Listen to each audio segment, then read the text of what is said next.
The year is 1500.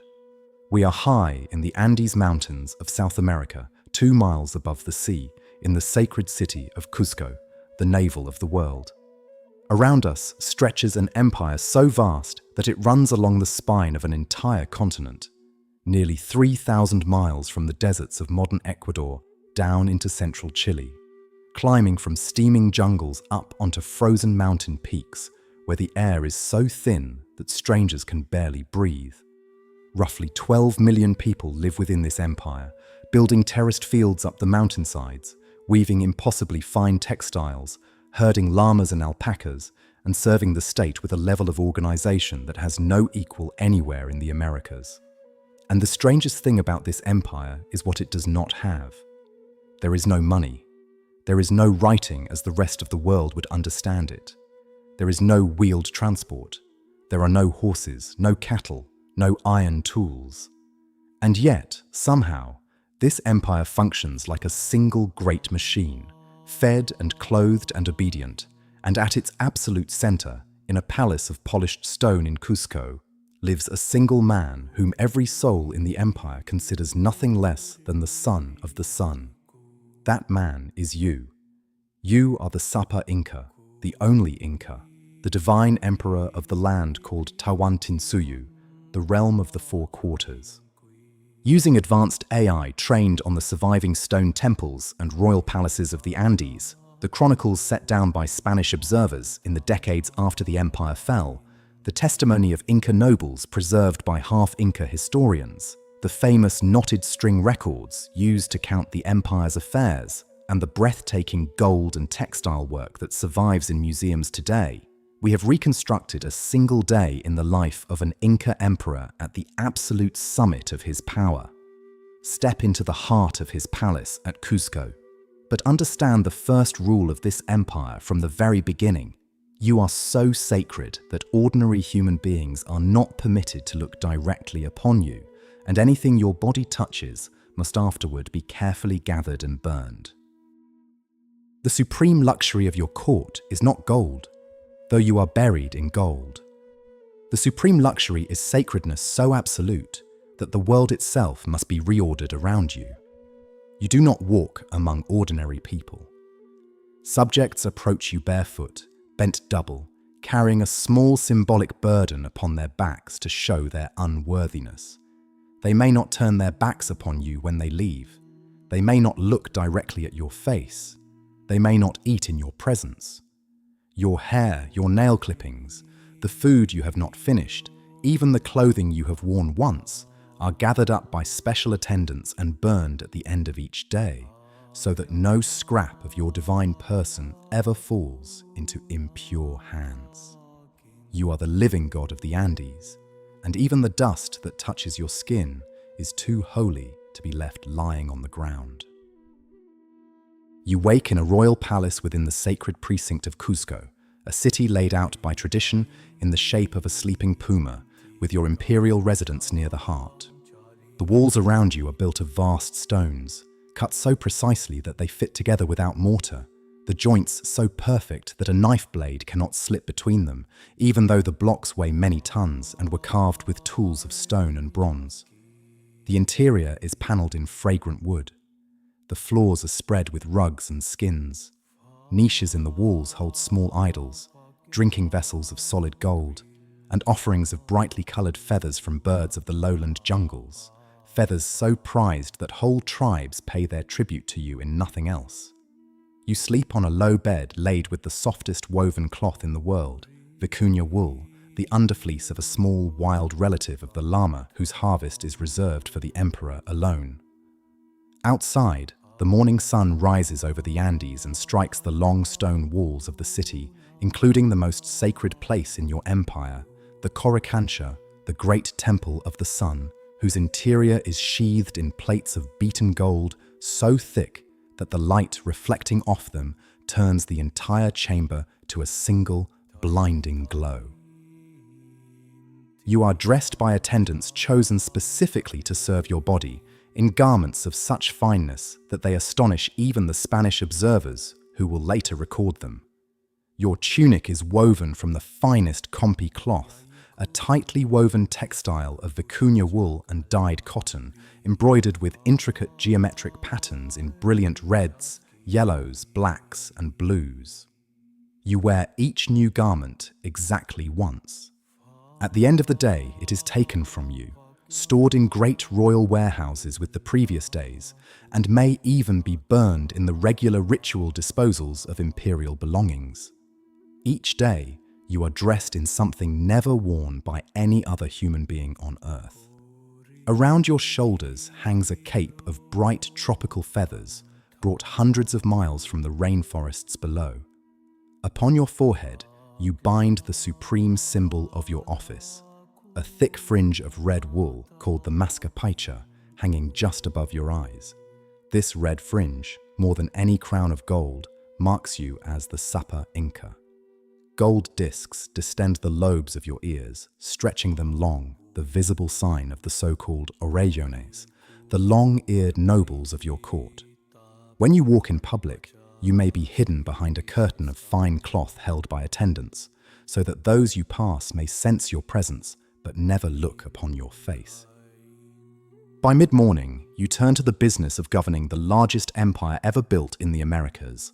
And here lies the great wonder of your civilization.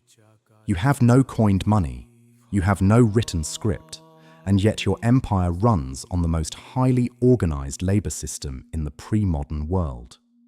Every adult subject owes the state a portion of their year as labor, called the mita, working on the empire's terraced farms, in its mines, on its roads and bridges, in the army, or in great construction projects, with the state in turn feeding, housing, and clothing them while they serve.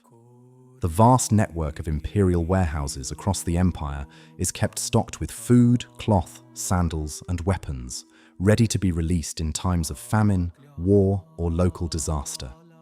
All of this is recorded with extraordinary precision on the Quipu, knotted cords of colored string, where specialists called Quipu Kamayoks tie clusters of knots whose pattern, color, position, and spacing record numbers, accounts, and possibly much more.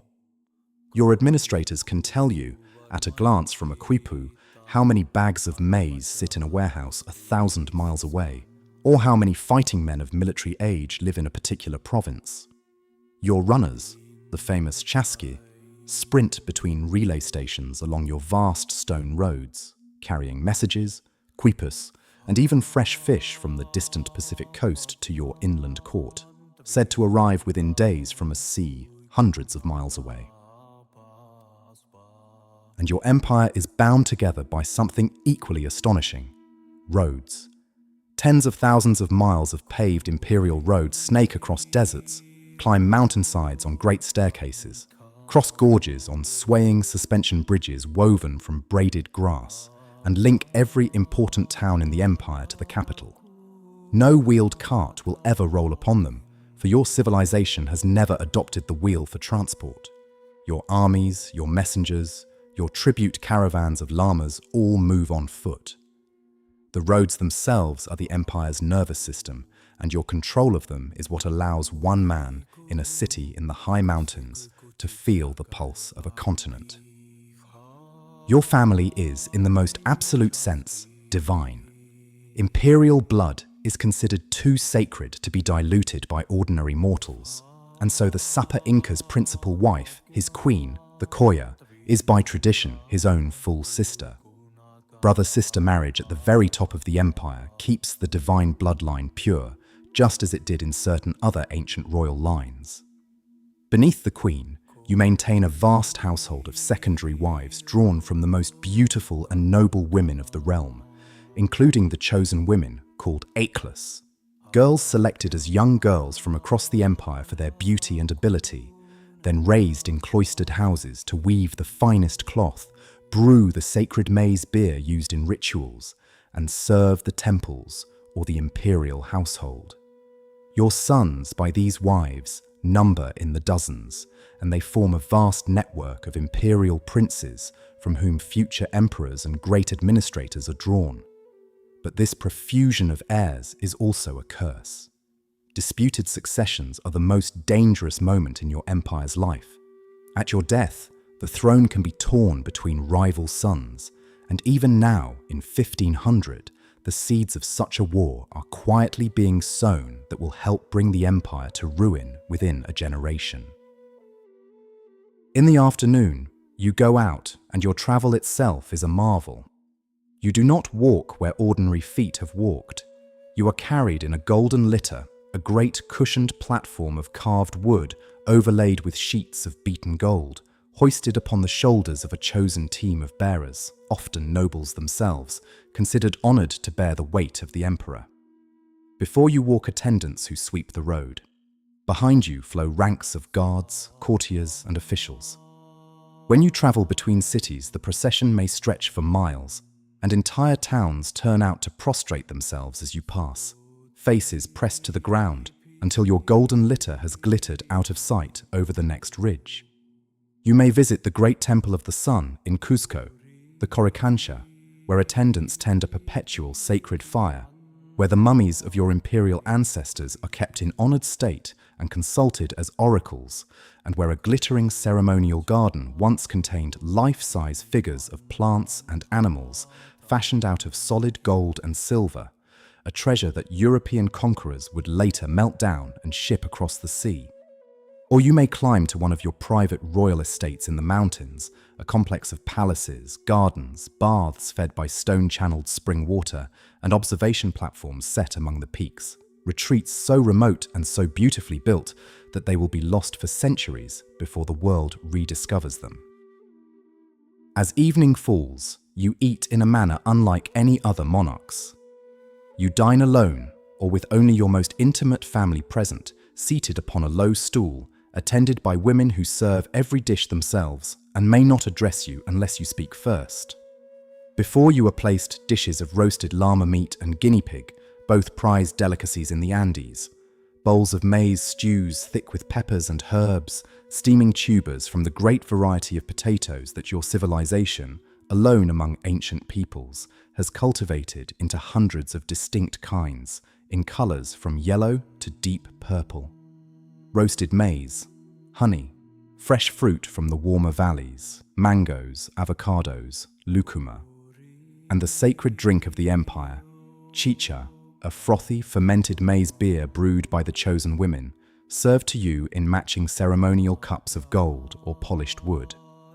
When you have eaten and drunk all you wish, the unfinished food is carefully removed, never touched by another and disposed of in ritual.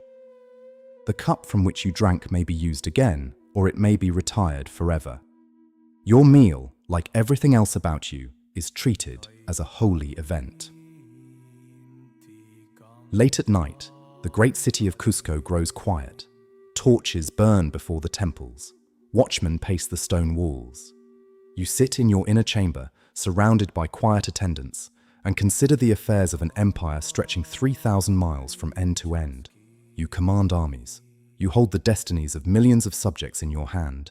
You are the son of the sun, ruling beneath the gaze of the gods themselves.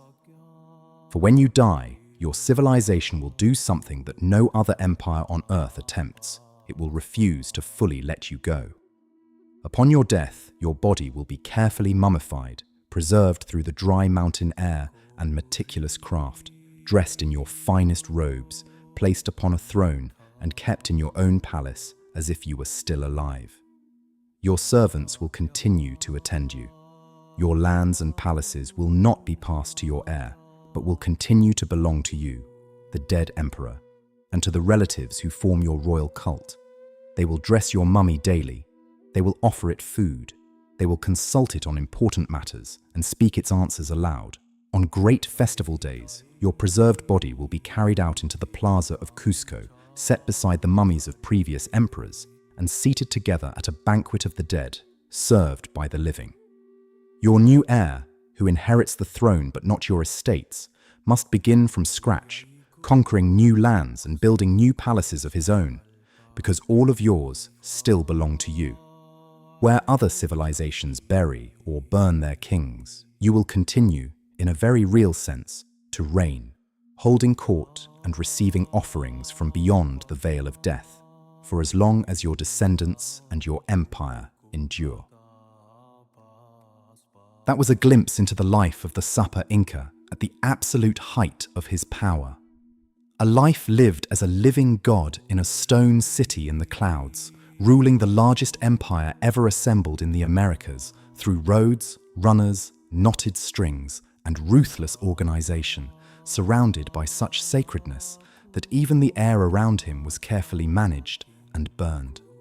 Within a single generation of this moment, strangers from across the sea will arrive with horses, steel, and diseases never before known to this continent, and they will shatter the empire in a few terrible years, melting its gold, toppling its temples, and burning many of its records, even tearing the mummies of the great emperors from their thrones and destroying them in the name of a new god. But the great stone walls still stand in Cusco, fitted together so perfectly that no earthquake has shaken them down in 500 years.